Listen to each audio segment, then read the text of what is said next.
generation in this family firm. On a visit to a charity event in London's East End, he projects great charm and, like the Queen Mother, has the knack of making everyone feel important.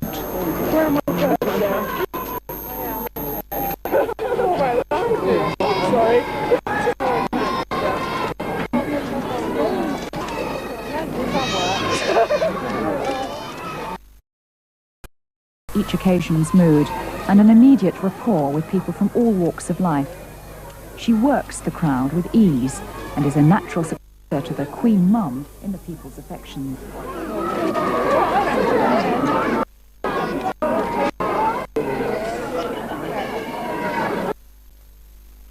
The home public duties has resulted in a poised, confident Diana. Her plays polo at Windsor. She handles her guests such as King Constantine and his wife, Queen Anne-Marie, with finesse, though she is startled by suddenly having to mix the formal with the informal. Crown Prince Paul added smile or joke. She succeeded in finding a balance between appropriate formality and fun. The shy Di of 19 has certainly come a long way. Prince Charles has a passion for playing polo. Good at it. For him, it's the perfect way to relax. His wife and sons are frequent spectators, and the preferred form of family Charles' most treasured possession is Aston Martin. But on occasion, he reminds his lovely wife not to use its bonnet as a seat. But then polo can sometimes be a very boring spectator sport, even if the horse is late. An invitation to join King Juan Carlos and his family for a holiday from a palace was treated warily by Charles, more accustomed to the Scottish Highlands. But Diana jumped at the opportunity of showing her sons something other than the cold and wet of Balmoral. It turned out to be a great success, and photographers captured the relaxed atmosphere at the Marivon Palace, even if the host's two dogs didn't quite rise to the occasion. Compared to the strict routines of British royal households, the Spanish royals prefer to keep formalities to a minimum. And at their holiday retreat on the island of Mallorca, one encouraged guests to adopt their more flexible ways. Under the warm Mediterranean sun, a more relaxed Prince Charles seemed to emerge in casual and boating shoes. Diana too, the sun worked its charm. Motherhood fulfilled one of her earliest ambitions, and as her second son had now reached the age of wanting to explore, she seemed to particularly enjoy watching his curiosity develop. Such a huge crowd of press photographers was obviously a little to begin with, but a 3-year-old looks to his elder brother for a lead, and the more experienced Prince William was already sizing them up. Harry's finger was soon in its usual place, and the youngest member of the Wales family began to rather enjoy being the centre of so much attention. Prince William is a spirited little boy, taking after the Spencers in his confidence and determination. Described him affectionately as her little thug. In contrast, Prince Harry has inherited his father's more sensitive approach. His is a thoughtful, peaceful personality, often described by observers as laid back. As a mother, Diana understands their different natures and tries to bring out the best in both of them. She's certainly more protective of her younger son and likes to try and shield him from the harsher effects of public attention. But in William, she sees much of her own vitality and enjoyment of life, bond between them. Two such different sons make considerable mother's sensitivity, but Diana's early career as a nursery school teacher was invaluable. It helped expand her natural aptitude for motherhood. Being there with her sons is an absolute priority. For her, they and her husband come first, and all official duties have to be planned around their activities. This is a rare glimpse of a royal family at play. To try and create as normal an upbringing for their children as possible, Charles keep photo calls to a minimum. The princes have a lifetime of public duties ahead of them, and the aim is to delay their entry into the full glare of world publicity until they're absolutely ready. Just now, there are two little boys enjoying a Spanish holiday with their parents. The only difference is that half the world's press has turned up, and the filming is not for a home video.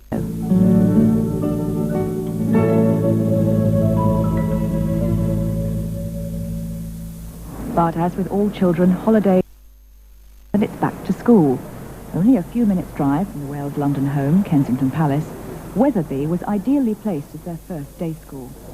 There's also a strong emphasis on instilling good manners, something Charles and Diana are particularly keen on.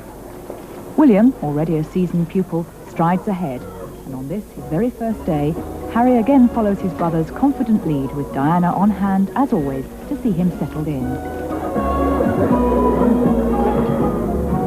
At the school sports day, she was again there to support her sons.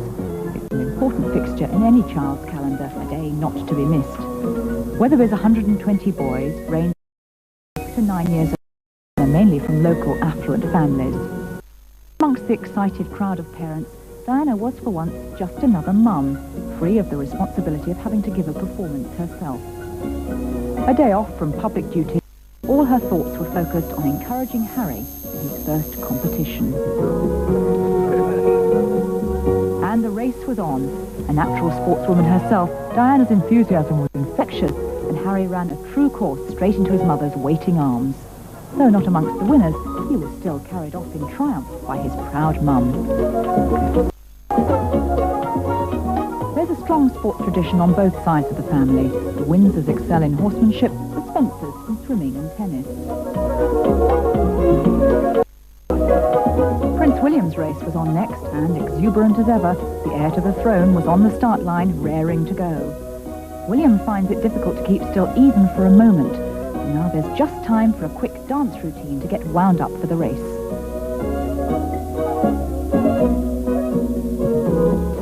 But outside, the press... In her role as the people's princess, media interest is unrelenting, and Di mania is a massive industry. There's little escape from the probing lenses of the world's press. This photo opportunity in Closters took place the day before Charles narrowly missed death in an avalanche which killed his friend, Major Hugh Lindsay. Since the tragedy, Diana no longer accompanies her husband on skiing holidays, but she enjoys the sport despite the occasional tumble. Fergie's arrival on the royal scene coincided with Diana's own to expand her personal horizons. With both sons away at school, she now had time on her hands and wanted to break out of the tight circle of friends Charles provided. Sarah Ferguson showed the way, introducing her to a younger set and proving the value of just having fun. The Fergie factor was to be the catalyst in Diana finding herself during her mid-20s. With a new, confident Diana, the Duchess of York soon became a trusted friend, as well as the provider of a great many laughs. Although not as close as they were, her sister-in-law was still a valued ally, and her initial influence was certainly vital in the emergence of a more independent Princess of Wales.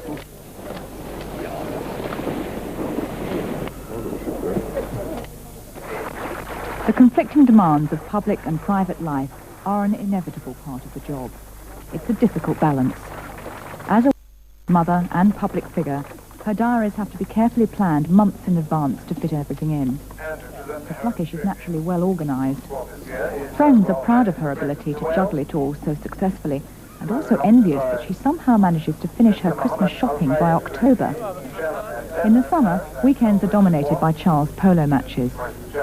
Harrods have sponsored this particular competition, and it seems very appropriate that one of their best patrons should present the winning trophy. But during the week, it's back to the heavy schedule of public duties. Ever smiling, she seems to relish the challenge, and crowds turn out in huge numbers. Her success has been helped by her stunning sense of fashion. Even her casual wear shows a tremendous flair for combining the unusual to maximum effect. Royal status has always demanded appropriate formal dress, but Diana has set standards of elegance only she can maintain. The public now expect the very best. As a world leader in fashion and often a trendsetter, her high-profile support for the British fashion industry is said to have saved it from extinction. One of her favourite designers, Catherine Walker, created this striking outfit, but she's worn the designs of many homegrown talents, including Victor Edelstein, Bruce Oldfield and Caroline Charles. Hats, too, are now back in fashion thanks to her, and the British millinery industry has seen a complete renaissance.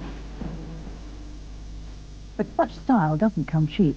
In a decade, she's built up a wardrobe worth over £1.2 million.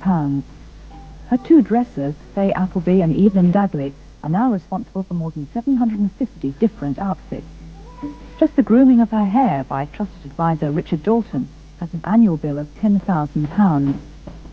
And jewellery, both real and costume, is another expensive but necessary finishing touch.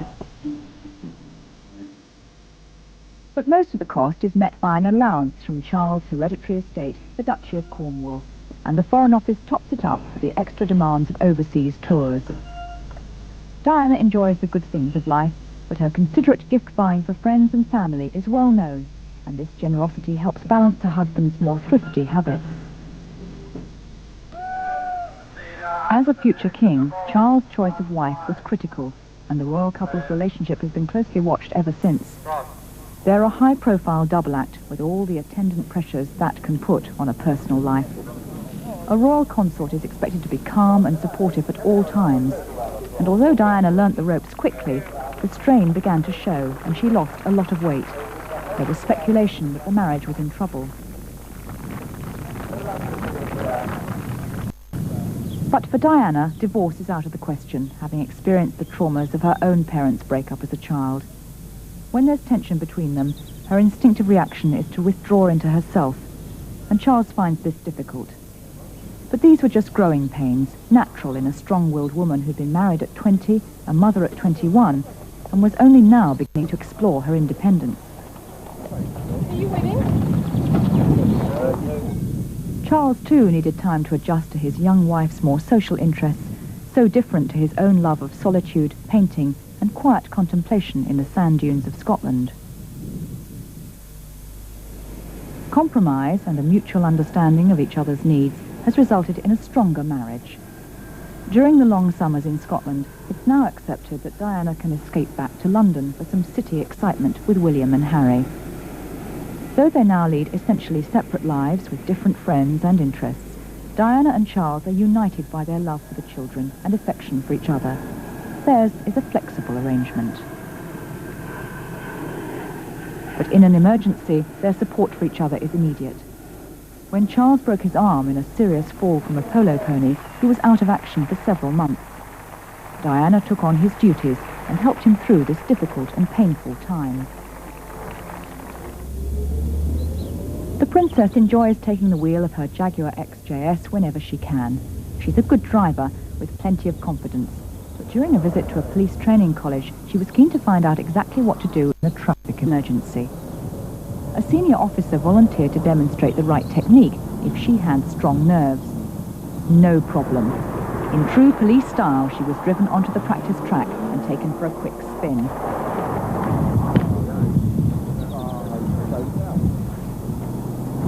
Hold up,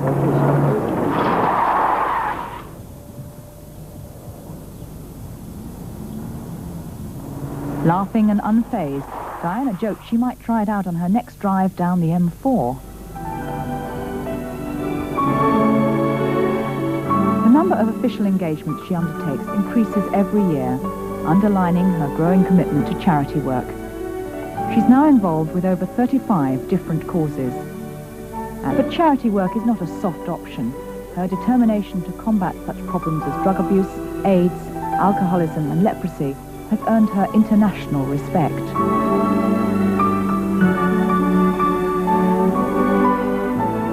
The issues are serious, but it is her warmth and sense of fun that people remember most from her visits. The importance of family life is one of the main threads of her public work, and Diana cherishes the stability of her own. The European royals form a small elite group, and together they can relax and just enjoy the activities of a family on holiday, even if they do have to line up for the usual photo call. Membership of the British royal family demands sacrifices. Spencer relations, even her mother, have had to step back and allow Diana to be fully integrated into the close-knit world of her in-laws. The Queen is pleased with how her daughter-in-law has settled in and well aware of her role in revitalising the monarchy's image. At the Queen Mother's 90th birthday celebrations, 4 generations of the royal line were on show, and the public's continuing affection for their royal family was obvious.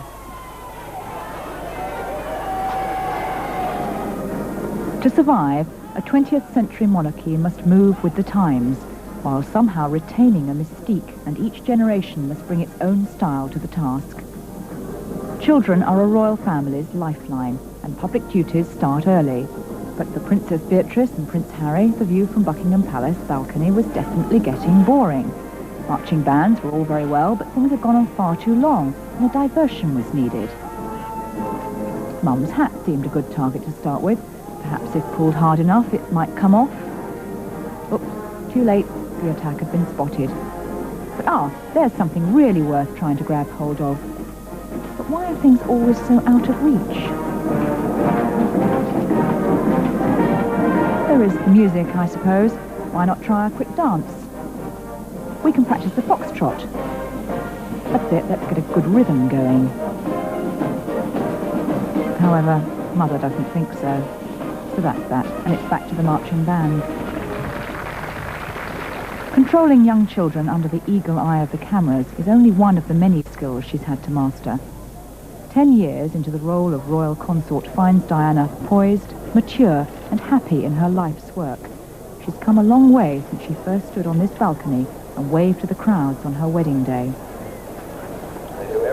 There were no role models, no well-defined rules to follow. As Princess of Wales, she's had to find her own way, and in a process of trial and error, she's made few mistakes and survived with flying colours. She's managed to find the right balance between public duties and the demands of being a wife and mother. Amongst all the pomp and ceremony of the world's oldest surviving monarchy, she's retained her openness and charm, and it's her sense of fun that's most contributed to her success. Her experience has moulded her into a much-admired public performer. Wherever she appears, she captivates her audience. Despite an average of at least one public engagement for every day of the year, her enthusiasm never wanes. The public have come to see her, and she's not going to let them down. Composed and confident, she's still the accessible face of royalty, someone people feel able to talk to, even confide in. Her style and beauty have brought an image of royalty to grace the pages of magazines and newspapers all over the world, and her determination to only wear British fashions in public is a unique contribution to a national industry. As she reaches her 30th year, she radiates an inner peace. Comfortable in herself and with her public routine, she's found a new vitality matched with a poised assurance. As one friend put it, she seems contented, satisfied in the company of her family.